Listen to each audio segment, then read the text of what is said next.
Existem muitas barreiras para que o empreendimento e o empreendedor tenha sucesso, no Brasil principalmente, né? Todo mundo sabe.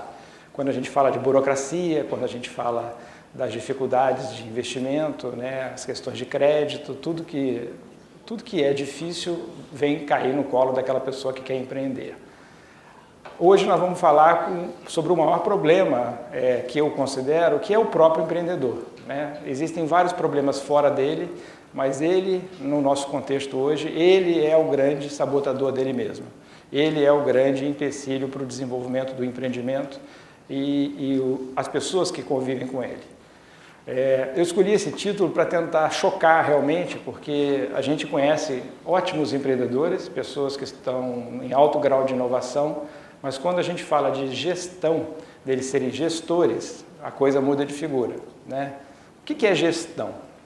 Para a gente poder só acertar o conceito. Gestão é fazer através dos outros, né? Eu posso fazer muitas coisas, vocês fazem de forma individual, cada um de nós tem uma genialidade, uma diferença de approach quando agimos individualmente.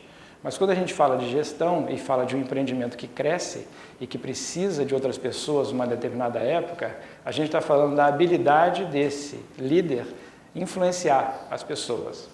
Eu posso fazer gestão de alguma coisa dizendo para as pessoas o que elas têm que fazer. Eu posso gritar com as pessoas sobre o que elas têm que fazer. Eu posso bater na mesa.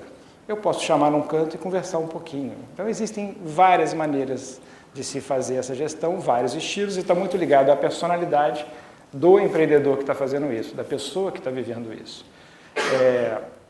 Nós vamos ver alguma coisa sobre esse ponto, né? O que é mais eficaz e que momento isso começa a afetar o empreendimento na hora que o empreendedor precisa começar a pensar não mais só nele e pensar nas pessoas que estão em volta dele. O sintoma de um empreendimento bem-sucedido, né? Quando ele já cresceu e já está numa fase um pouco mais madura, é isso que acontece. Esse empreendedor, ele começa a falar com os amigos, com as pessoas que estão em volta e a reclamar da carga de trabalho, das coisas que estão acontecendo, e ele já fala assim, eu estou precisando de O CEO é um presidente, um diretor que possa tocar um negócio para ele, né? Um novo líder. Então ele tá dando o seguinte sinal, eu estou cansado e tem algumas coisas que eu já não consigo fazer sozinho, e ele começa a pensar, eu preciso de arrumar alguém. Aí ele usa, entre aspas, assim, um profissional para fazer as coisas acontecerem. E aí o amigo dele pergunta para ele, mas não é você que é o cara? E aí ele fica diante de um dilema enorme, ele fala assim, eu criei esse negócio, eu concebi isso, eu fiz esse negócio crescer, eu conheço isso de cabo a rabo, e isso passa a ser a minha vida, e agora eu estou querendo trazer alguém para tocar esse negócio para mim? Então aí é um problema de ordem emocional muito grande que todos os grandes empreendedores em algum momento da fase de crescimento viveram, que é deixar outra pessoa tocar o negócio. E a gente vê muitos, inclusive na mídia, muitos processos em que as pessoas, os executivos, os donos, eles vão e voltam atrás, né? Eu acho que vocês já ouviram falar várias vezes que empresa tal trocou o presidente. Aí o dono aparece dando, não, nós estamos com outra ideia, né? Daqui a pouco ele coloca outro, daqui a pouco vem de novo, né? E a gente vai ver em que momento isso acontece. Então, de forma geral, é difícil um empreendedor ele perceber o momento em que ele precisa não deixar de ser um inovador, um empreendedor, mas ele precisa tomar muito cuidado com o quanto fazer através das pessoas. Em que momento que ele precisa começar a soltar as rédeas e confiar e preparar as pessoas para que as pessoas possam representá-lo dentro da organização, né? Eu escolhi um modelo para a gente poder sustentar a nossa conversa. É um modelo de um consultor americano que já existe há bastante tempo. É um modelo que eu considero bastante robusto para a gente poder compreender as fases de evolução de um empreendimento e o que acontece em cada uma delas. Esse consultor americano, ele chama Adizes, e ali está o site dele, para quem quiser estar interessado depois em aprofundar o conhecimento. Ele tem uma fundação e ele fez uma analogia à evolução de uma empresa, de um empreendimento, muito análoga à nossa evolução humana, né? Então, como a gente pudesse imaginar um bebê que acabou de nascer, e até ele se tornar adulto. A primeira fase que ele considera como o nascer de um projeto é a fase que ele chama de um cortejo, né? O que é um cortejo? É aquela coisa que a gente está assim, ou trabalhando numa empresa, ou não, ainda não trabalhando, a gente começa a pensar, pô, eu queria fazer um negócio diferente, né? Eu tenho uma ideia, pô, pode ser desde um negócio próprio até um trabalho de prestação de serviço. E isso começa a mexer com a gente. Algumas pessoas, como vários de vocês, ainda estão trabalhando, mas já estão pensando num negócio para fazer daqui a algum tempo, depois que terminar de trabalhar. Então essa fase do cortejo é onde germina a ideia. E ele tem duas possibilidades. Ele vai em frente com essa ideia e começa a trabalhar, como a gente fala na linguagem popular, e cai dentro, e é agora que nós vamos fazer as coisas acontecer, ou isso se torna um caso, que ele chama de affair, né? Foi um romance que ele teve com aquela ideia. Na hora que ele viu qual o capital que ele precisava, na hora que ele montou um plano de negócio, ele viu quais são os concorrentes, na hora que ele viu que ia ter que ter um ponto, na hora que ele viu que ia ter que contratar gente, ia trabalhar mais do que ele estava trabalhando como empregado de alguma empresa, ele desiste, né? E existem vários motivos para essa desistência, cada um vai viver com sua dificuldade. Mas aí o processo se torna um caso e passa. Ele pode daqui a um período voltar a ter uma outra ideia, um outro cortejo, e é assim que é o ciclo do nascimento. Quando esse cortejo realmente é levado a sério, surge um empreendimento. E aí o Addisi chama esse momento da infância. O empreendedor na infância, ele ainda, tudo depende dele. Um bebê recém-nascido precisa de quê? Leite, né? E carinho. É a mesma coisa, a empresa nesse estágio ela precisa de leite e carinho o tempo todo. Você tem que tomar todos os cuidados. O empreendedor aqui, ele não precisa da gestão no primeiro momento, porque ele é o cara que desde trocar a lâmpada da sala quando queima, é o cara que vende, é o cara que diz o preço, é o cara que contrata, ele faz tudo, né? Então ele é muito centrado em si próprio, e ele é o cara que tem que tomar decisões e arcar com o ônus dela, se ela foi acertada ou se ela foi errada. Então ainda não surge nenhuma questões ligadas. Se ele precisa de gente para trabalhar com ele, é mais operacional, e é uma coisa que assim, ele diz o que fazer, né? As habilidades que ele tem são suficientes para ele tocar o negócio. Ele não precisou ainda desenvolver nenhuma habilidade, porque tudo que ele está usando aqui é com grande intensidade, mas ele já sabia para conceber o empreendimento. Então, assim, aqui ele ainda está bem, apesar de trabalhar 24 horas por dia.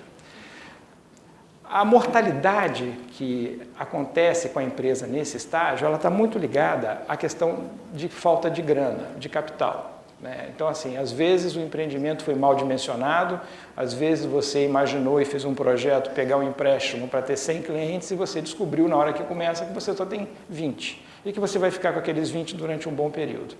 Estou dando um exemplo de como o empreendimento pode morrer antes da época de morrer. Aqui, né, a mortalidade vem também pela falta de foco do empreendedor. Ele não consegue, diante de tantas coisas que ele precisa fazer no início do empreendimento, que eu chamo de miopia das prioridades. Ele não sabe o que é prioritário. Então, às vezes, ele perde muito tempo discutindo com o fornecedor do principal insumo e ele não consegue discutir com o cliente, encontrar ou prospectar clientes. E às vezes ele tem uma tendência, por exemplo, mais introversiva e ele não tem vontade de sair vendendo o produto, ou não consegue. Então, essa miopia traz um processo que desmotiva e ele acaba também desistindo e a empresa deixa de existir porque ela não fatura e não tem como se financiar. Ele passando pela fase da infância, eu queria dizer para vocês, assim, esse ciclo de evolução, ele é lógico, mas ele não é cronológico. As coisas acontecem nessa ordem, mas existem, por exemplo, empresas que já estão no mercado há 30 anos, eu diria assim, existem empresas hoje no Brasil que estão no mercado há 70 anos e ainda são adolescentes. Então, assim, isso não é temporal, eu não posso dizer que em 3 anos ou 10 anos eu vou estar mudando de fase. Ele teve sucesso, ele passou por essa fase da infância e o produto ou serviço que ele provém é um produto de sucesso. E aí ele vai para a fase do go, go. O go, go quer dizer vai, vamos. Aquela pressão de o cara ter um produto ou um serviço de sucesso e ele ter que fazer tudo isso acontecer. Então, aquela fase que muitas empresas ainda estão assim, né? Não existe um planejamento, o telefone toca, todo mundo sai correndo atrás, ele não consegue organizar ainda a empresa de que quem faz o quê e quando e como. Ele combina com a pessoa, você vai cuidar do contas a pagar, né? De repente toca o telefone de um fornecedor cobrando porque alguém esqueceu de pagar, ele chega para a secretária, para o primeiro que estiver na frente, resolve isso para mim. Então ele é muito individualista e ele tem uma tendência a ter uma comunicação unidirecional. O que significa isso? Ele manda, ele fala assim, faça isso. Ele não está ele não é aberto ainda a ouvir porque ele não tem tempo. As coisas acontecem muito rápido, o produto dele é de muito sucesso, ou serviço, e as coisas vão acontecendo. Essa é uma fase boa que ele começa a ganhar dinheiro, né? Ele começa a acreditar que ele é bom naquilo que ele faz, então aí já começam a surgir alguns riscos dele se tornar um pouco arrogante, né? Você vê o cara que na fase anterior ele saía meia-noite do trabalho exaurido, esse aqui ele já sai, vai tomar um chopinho mais cedo, já escolhe o bar, né, na lagoa, né, ele já começa a trocar de carro, ele já começa a viver as coisas boas do empreendimento. Ele pode começar a perder a empresa aí. Como é que acontece perder a empresa? Exemplos claros de empreendedores de sucesso que ganham dinheiro nesse momento, ele resolve descansar. Pela primeira vez na história do empreendimento, ele é capaz de tirar um feriado prolongado e viajar com a família ou com a esposa. Ele viaja com a família, com o dinheiro no bolso, e aí ele chega na segunda-feira, encontra com um cara que cuida, que normalmente é o tesoureiro, que é o homem de confiança dele, e ele fala assim, cara, eu fiquei numa pousada sensacional, mas você tinha que ver a pousada. A pousada é maravilhosa, uma comida que vocês não acreditam. Comprei a pousada. Essa fase do empreendedor é aquela fase do toque de Midas. Ele acha que como ele teve sucesso numa coisa, tudo que ele tocar vai ser sucesso também. Então ele pode perder o empreendimento achando que ele é capaz de tudo e ele não percebe o limite dele, né? Então ele acha que ele vai entender de pousada. O que acontece? Ele compra a pousada e começa, aí ele fala, agora eu sou um empreendedor, tenho vários negócios. E ele perde foco, daqui a pouco um negócio começa aí, né? Ele não consegue controlar do jeito que ele deveria, porque a fase ainda não é uma fase madura, de alta sustentabilidade, é uma fase de fazer as coisas acontecerem, e a ordem é crescer, e cresce a qualquer preço, e a coisa pode ir para o buraco. Nesse momento, assim, quando a empresa está na fase go-go, é o primeiro momento que ele precisa se preocupar com gestão, quer dizer, fazer através dos outros. Porque senão ele, assim, é o alto risco do cara infartar, nessa época, dependendo da idade, da condição de saúde que ele tem, é enorme, porque é muita pressão e ia fazer muita coisa. Então ele precisa, só que ele não consegue, porque desde o início ele montou, ele que entende do negócio, como é que ele vai confiar em alguém que vai fazer igual a ele? Como é que alguém é capaz de fazer o mesmo padrão de qualidade que ele? Então essa questão com ele mesmo é muito séria e ele precisa começar a prestar atenção no processo de delegação e etc., que a gente vai ver mais à frente. A armadilha é aquilo que a gente falou, né? Ele passa a ser o gargalo. Tudo que ele toca vira ouro na cabeça dele. Ninguém tem um padrão de qualidade dele, né? Ele não é capaz de inspirar as pessoas. O máximo que ele consegue fazer é dizer. Porque o cara chega, um funcionário chega para ele e fala assim, pô, chefe, como é que a gente vai fazer isso aqui? Estou com esse problema. O processo de gestão começa a usar algumas premissas em que ele vai falar assim, mas como é que você acha que poderia ser feito? Ele está ajudando o cara a aprender, né? Porque o que o cara está fazendo com ele? O cara está delegando para cima, delegação para cima é um processo patológico dentro de um empreendimento, né? A delegação normalmente ela cai de cima para baixo, então alguém traz para ele um problema, está delegando, resolve aí, poxa. É muito comum a gente ver assim, a pessoa que está fazendo a proposta comercial chega, chefe, fiz a proposta, dá uma olhadinha para mim, final. O senhor pode dar uma olhadinha, ver se está tudo certo? Aí o chefe era assim, pô, o risco de eu perder esse negócio. Esse funcionário não aprendeu, né? Como chefe, como líder, ele deveria dizer assim, a responsabilidade é sua, e se tiver errado, vai se pagar o pato. né? O funcionário fica sem dormir 2 vezes só por causa disso. A terceira, ele já sabe exatamente que ele não erra mais. Então, esse processo, porque ele não tem tempo e ele faz tudo, e ele é o cara que toca e tudo vira ouro, ele pega e olha a proposta, leva para casa, leva para o final de semana. E o processo das pessoas que estão em volta dele é um processo de aborrecimento, emburrecimento coletivo. Porque todo mundo fica chateado, desanimado, e essa fase começa assim, as pessoas começam a pensar se aquela empresa é a empresa do futuro. Vamos supor que ele viveu essa fase, ele sobreviveu por alguma maneira e ele começou a acordar para o negócio, e aí ele vai entrar na fase, que volta a falar, existem empresas no Brasil que têm 70 anos de idade e que ainda são adolescentes. Isso não é, a gente pode ter empresa com mais de 100 anos assim, vamos falar de uma empresa que está na juventude, tem empresa com mais de 150 anos que está na juventude. Não é tão parecido com o nosso tempo de vida como humanos, né?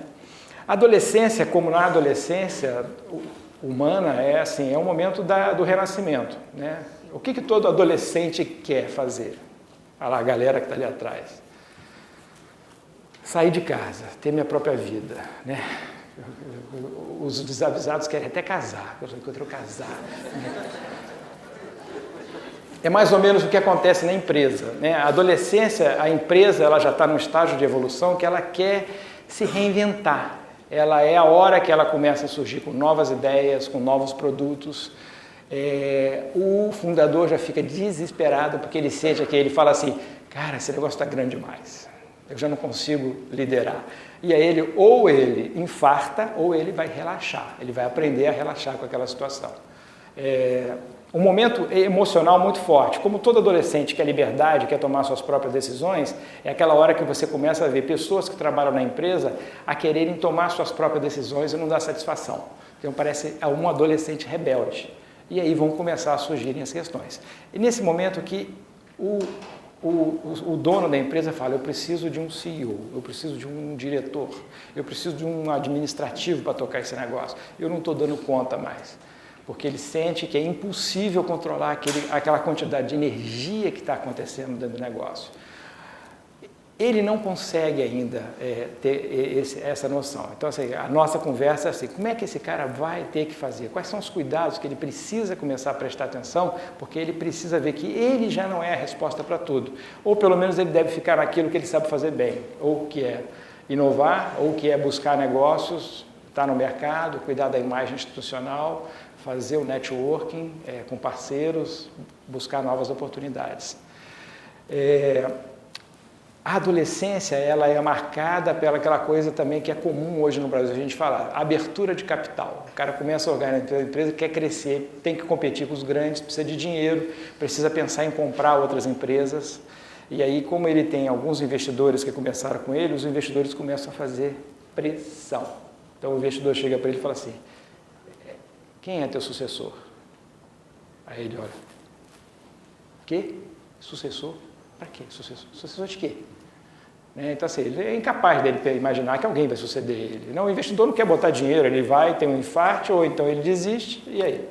Então, o investidor começa a pressionar muito esse negócio. E ele começa a falar assim, então tá bom, uma das saídas que eu tenho é trazer a tal da profissionalização, que é muito comum. E para ele, assim, ele fala essa palavra, eu preciso profissionalizar minha empresa. Mas no fundo, ele acha isso uma besteira, porque é falar que ele não era profissional. Então eu não sou profissional, agora eu vou trazer profissionais. Como ele é o centro emocional de tudo, e a gente fala assim, a empresa é a filhinha dele, é mentira esse negócio de filhinha, é o estômago dele, né? E ele vai e procura um consultor, ele fala para o consultor assim, eu preciso de ajuda. Aí você imagina o seguinte, um cara que fuma 3 maços de cigarro por dia, está 20 quilos acima do peso, aí ele resolve procurar um médico, né? Aí ele senta na frente do médico, o médico fala para ele assim, você precisa emagrecer. Aí ele, preciso. Você precisa tomar remédio, preciso. Então o cara faz a receita, você precisa fazer ginástica, qual a melhor academia que tem? Ele dá a academia. Você precisa mudar o teu hábito alimentar. Aí ele, preciso. Então, aí ele sai de lá com a agenda com a nutricionista, com a receituária para comprar remédio, com a matrícula feita na academia e vai parar de fumar. E ele começa a fazer isso racionalmente, né? Vai, quem já passou por isso sabe como é que é. Mesma coisa na empresa, ele colocou alguém de fora lá para profissionalizar, ele vai convivendo. Chega um dia angustiado, um final de semana, que ele está deprimido, porque ele já não aguenta mais ficar sem comer, ele levanta de madrugada, vai na geladeira, abre a geladeira, vê um pudim de leite condensado lá, olhando para ele. E o pudim balança assim, porque a geladeira balançou também. E ele, não, come. Aí ele olha para trás e faz assim, ninguém viu. Aí ele vai dormir igual um bebê, porque aí ele se engana completamente. Ele dorme feliz com aquele pudim, acha que não engordou, e na empresa essa materialização acontece assim, ele chega segunda-feira, fala para o profissional e fala assim, meu amigo, não dá mais para a gente continuar. Você é muito diferente de mim, e as coisas não estão andando desse jeito, aquele dia você parou o carro na minha vaga, eu não gostei, aquela entrevista que você deu no jornal sem falar comigo também não gostei, e vamos separar nossa relação. E aí a gente vê aquele caso comum, fala assim, o empreendedor, o dono, assumiu o negócio. Aí ele fala assim, você desprofissionalizou a empresa, né? Ele não aceita esse tipo de palavra, né? Ele voltou para o negócio. Então é um ponto crítico. Empresas na adolescência, muitas morrem por isso, por dois motivos. Se o fundador é forte e esse cara tem poder, tem prestígio diante dos investidores, é um cara carismático, conhecido no mercado, ele faz isso que eu falei, ele chega lá e manda todo mundo embora, do final de semana. Se ele não tem tanta essa força, ou ele já está fragilizado, ou ele tem alguns interesses pessoais diferentes, interesses que podem ser... Eu conversei com um outro dia que ele falou assim, pô, cara, eu não vi meus filhos crescerem, fiquei cuidando dessa empresa, agora eu tenho um neto, eu quero ver meus netos crescerem. Então o interesse dele estava muito claro em olhar para a família, então ele vai ali. Se ele sucumbir à pressão, o risco que a empresa vai para o buraco é que perde referência. Muitos negócios, quando o primeiro nome que era conhecido na frente do negócio saiu, foram para o buraco, na adolescência. Aquele cara já não é mais. A empresa corre muito risco de imagem, principalmente se ela tiver um produto de consumo em massa, for muito conhecida institucionalmente. Então, se o fundador forte fica, a empresa vai perder processo, porque ele vai ficar do jeito que ele faz. Ele é o foco, ele é o centro das atenções, manda quem pode, obedece quem tem juízo, todo mundo tem que voltar a perguntar a ele os processos. Ela pode voltar a ser uma empresa daquela que faz, tudo acontece em volta dele. Então, assim, o processo aqui dele, ele precisa estar muito preparado para duas coisas. Ou ele realmente tem que aceitar a condição e ver aquilo, o que eu sou bom, o que é a minha essência, o que eu faço, o que eu agrego, isso é difícil a gente fazer, né? Às vezes é muito óbvio para quem está olhando, mas para o próprio indivíduo isso é muito complexo. Ou ele pede ajuda, e aí ele precisa de ajuda, tanto para tocar o negócio, quanto alguém para ajudar ele a entender o que está acontecendo com ele, como pessoa, do ponto de vista psicológico. E aqui eu diria que é um dos maiores desafios da empresa realmente ter sustentabilidade no longo prazo, né? Porque essa pressão é enorme. Ele começa a ter os problemas de sucessão em todos os níveis da organização. Quando ele faz a pressão, começa a sair executivos do grupo dele, pessoas que são importantes e participaram da história, que é muito comum, que o cara trabalha 20 anos no empreendimento e de repente sai porque já não tem mais aquela relação com o presidente ou com o dono.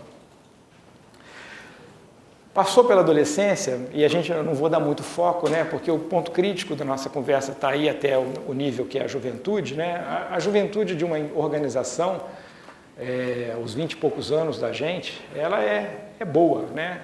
Existe um equilíbrio muito grande entre o que é controle, a geração de ideias. Vocês já vão notar que existem nessa empresa áreas que estão pensando no longo prazo, inovação. Ele, como gestor, ele tem a capacidade de delegar o empreendedor, ou ele já caiu fora porque ele viu que ele não vai conseguir desenvolver essa habilidade, e a empresa é flexível, né? A gente poderia falar que assim, ela é sustentável do ponto de vista humano. Tem sustentabilidade de dinheiro, sustentabilidade de meio ambiente, tá? Sustentabilidade humana. A empresa tem gente que está aposentando, a empresa tem trainees, estagiários que estão entrando, e esse fluxo é sustentável ao longo do tempo. E a empresa vai embora. Só para vocês passar rapidamente, né? Uma empresa estável, ela já não é mais uma fase boa, porque ela vai mostrar os primeiros características do envelhecimento, né? Nós conhecemos aqui várias empresas que já estão nessa fase, elas têm muita grana, são ricas, mas elas já perderam a capacidade de inovar. Elas têm muita dificuldade de sair do produto dela, do tipo de coisa que ela faz. Empresas que ele chama de aristocracia, né? Ela já não consegue mais olhar para o longo prazo. Aquele negócio é tão bom que gera tanto dinheiro para os acionistas, e os acionistas estão pensando em outras coisas, ou são fundos que não têm nenhum comprometimento emocional, social com a organização, eles querem tirar o dinheiro e o clima da organização já começa a ficar... a gente olha para essa empresa, a idade média dela é muito alta. Todo mundo ajudou ela a construir, mas ela está uma empresa já bastante desanimada. E aí ela começa a caça às bruxas, que é o início da burocracia. Tudo que é problema tem um culpado, a empresa se debate entre si, né? Quase nunca a gente vê jovens entrando nessa organização. O cara que entra, ele não consegue ficar, o meio expele ele, né? Ele não consegue vibrar com esse negócio.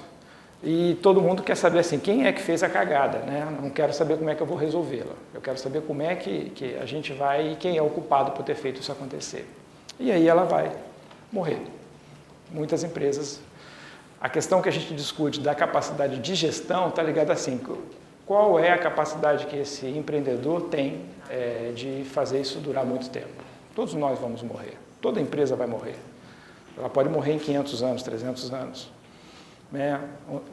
Se a gente pensar assim, uma instituição, né, que a gente tem de milênios, ela pode ter os dias contados.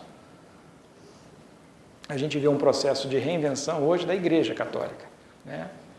Ela está sofrendo com uma série de concorrências do ponto de vista, se a gente imaginasse que ela fosse uma instituição, mas ela está sendo reinventada a todo momento. Mas se ela não se cuidar, ela vai perder muito espaço nos próximos 500 anos. Como é que a gente pode... Isso aqui é só um modelo para que vocês possam olhar, né? Não existe ninguém que possa chegar e falar assim, não, o meu conhecimento, a minha habilidade e as minhas atitudes e comportamentos. Isso é um esquema para a gente poder identificar quais são essas coisas que a gente tem. O que o empreendedor precisa prestar atenção para minimizar o risco dele cair nessas armadilhas que a gente viu. Então a gente fala assim, ele precisa ter conhecimentos. O que é conhecimento? Qual a diferença de conhecimento para habilidade?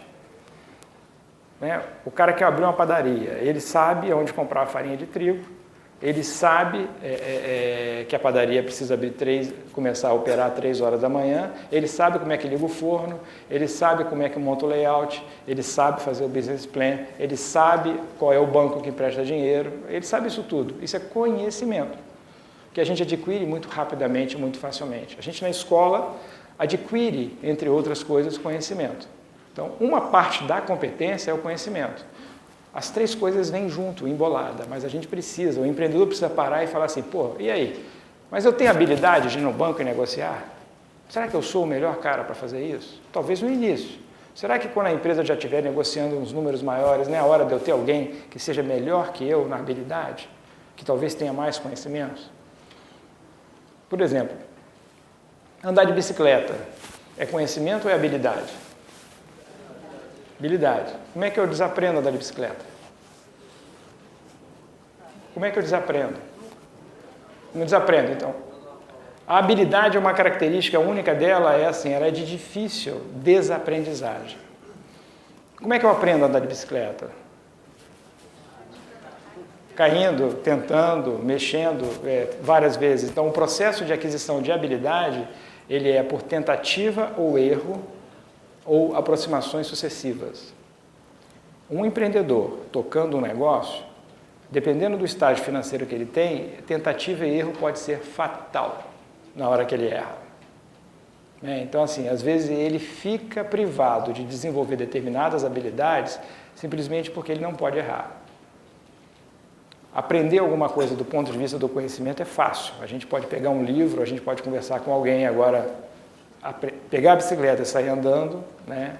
Então, o empreendedor, quando ele tem um pouquinho de sucesso, ele se perde, porque eu posso perguntar para ele, você já andou de bicicleta em Hong Kong? E ele vai falar assim, não, mas eu posso andar. Por quê? Porque ele já é ele já está um pouquinho arrogante. Mas ele esquece o seguinte, ele só pode andar de bicicleta pela habilidade, porque ele nunca esteve em Hong Kong. Ele não tem conhecimento da cidade. Ele pode se perder e quebrar a cara. Então ele não começa, ele se perde dentro desse negócio. Quando a gente olha para a atitude e o comportamento, dentro daquilo ali vem a nossa personalidade, vem as nossas crenças, vem os nossos valores. Aquilo ali é a caixa motriz de tudo que a gente faz, de tudo que a gente quer fazer e vai para frente. É como se fosse um motor que acelera a gente e com a habilidade que eu tenho de fazer as coisas e com o que eu conheço, eu consigo trafegar na vida profissional, na vida pessoal, né? O empreendedor, ele precisa se perceber, para que ele possa gerenciar todo esse ciclo de evolução que ele tem, quais são os valores que ele tem. Ele precisa ter total consciência, porque quando a gente olha aqui, ó, aqui é a empresa que ele representa, líder gestor. Ele precisa ter clareza dos valores, porque senão ele começa a falar assim, a cultura da minha empresa é diferente. E a cultura da empresa não é da empresa. A empresa é um sujeito indeterminado. É dele. Ele tem esses valores. Por exemplo, aqui todo mundo chega às 7 horas da manhã, junto comigo. Aquela coisa, escreveu, não leu, o pau comeu. Esse é o valor dele. Ele é que, não é a empresa que quis ter isso. Ele é que faz ser assim. Então ele precisa se apropriar um pouco disso para que ele possa ser capaz de dizer o que esse negócio faz. Qual é a missão desse empreendimento que a gente quer ter? E como é que ele vai falar assim, e aonde é que a gente quer ir com essa história? Nós estamos falando aqui assim, gestão. Como é que o empreendedor, vocês, os líderes, precisam começar a compreender que eles são referência dentro daquilo que eles estão tocando? Ele precisa apontar para as pessoas, para que as pessoas possam compreender o sentido de onde ir, qual é a nossa visão estratégica, qual é o nosso plano, onde é que a gente quer chegar. E quando ele está naquela fase inicial do empreendimento, nem ele sabe. E aí ele acaba depois sabendo, mas ele esquece de contar para os outros. Isso vai levar algum tempo para se tornar explícito. Aí aqui piora mais ainda, assim, quais são as competências que a gente precisa ter, que é aquilo que vocês viram anteriormente, para que a gente possa fazer essa estratégia dar certo. E eu estou falando, ele precisa perceber que ele vai ter que adicionar valores dele em trocar com as pessoas, em ensinar, inspirar, perguntar. Então, a postura desse empreendedor em determinada fase do negócio não é mais de fazer tudo. Ele tem que ficar com aquela sensação de não fazer nada, que é andar pela organização, é conversar com os clientes, é escutar as pessoas, é deixar todo o input chegar para ele, para que ele possa realmente se tornar um gestor. De uma forma geral, eu não acredito que a pessoa tenha que deixar de ser empreendedor para ser gestor ou vice-versa. Eu sou empreendedor, jamais serei gestor. Não é isso. Eu acho que precisam fazer alguns ajustes. Precisa pensar um pouquinho, precisa pensar quais são as características que ele tem de competências e quais são os resultados que se esperam dele, que ele representa a organização. E desse lado aqui a gente tem as pessoas que estão lá dentro. As pessoas também não têm, todos nós que trabalhamos em empresa ou que a gente está começando, a gente não tem noção de quais são os nossos valores de forma explícita. A gente sente quando a gente sai fora deles, ou a gente sente quando eles estão sendo atendidos, mas a gente não sabe explicitar. Quais são? Quando sabe, eu falo, eu sou honesto, eu sou ético. Isso é universal. Eu quero fazer assim, como é que você manda alguém fazer alguma coisa? Como é que você fala? Como é que você pede? Como é que você diz não? Como é que você manda alguém embora? Como é que você motiva alguém? Como é que você mobiliza o grupo? Tudo vai vir aqui, ó. Os nossos valores balizam as nossas decisões. Quais são os interesses de longo prazo que eu tenho? Muita gente que eu vejo que está abrindo um empreendimento ou que está trabalhando com um empreendedor, o que você quer ser da vida? Não sei. Então eu falo assim, aquela história de fazer uma viagem. Eu quero viajar, mas eu não tenho a menor ideia de para onde eu vou. Então qualquer viagem pode ser boa ou às vezes não tão boa. Quais são as competências que eu preciso para que eu possa ser feliz dentro desse grande empreendimento, desse líder, etc, etc. Necessariamente elas não são iguais às que são requeridas, principalmente para o futuro. Porque o indivíduo, ele quando entra nessa jogada, ele já traz competências da vida prévia. E ele acha que tem uma performance e às vezes a organização percebe ele como outra, né? Então assim, o líder, ele precisa dar espaço para conversar. Ele falou assim, o líder, você precisa dar um feedback para tal pessoa. Já ouviram isso, né? Feedback, né? Aí você fala assim, o cara já fica até com medo, eu vou receber um feedback. Outro dia eu vi uma pessoa que era um grande operário, ele estava feliz, porque o chefe falou que ia dar um feedback para ele. Ele não sabia que cor era, mas era um negócio legal. Então assim, eu conversei com um presidente de uma empresa que é fundador há pouco tempo, e eu falei com ele, mas como é que funciona esse negócio de feedback na sua empresa? E como é que você fala com as pessoas para elas saberem se elas estão acertando, errando? Ele falou, não, aqui é tudo certinho, tudo estruturado. A gente faz isso aqui 2 vezes por ano. Eu falei, mas feedback você tem que fazer todo dia. Né? Aí ele falou, mas aí dá muito trabalho, porque eu não tenho tempo para fazer isso, e às vezes eu falo uma coisa e o cara fica chateado comigo. Né? Fica aí bicudo, aquela lá fica bicuda 1 mês, quando eu falo com ela alguma coisa. Então, 2 vezes por ano eu vou e crau. Então, assim, existe muito espaço para que o empreendedor, além de ser empreendedor, ele também possa ser um bom gestor, um bom líder.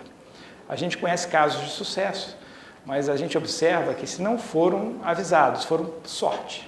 O cara deu sorte, conheceu as pessoas certas e estava iluminado e foi embora.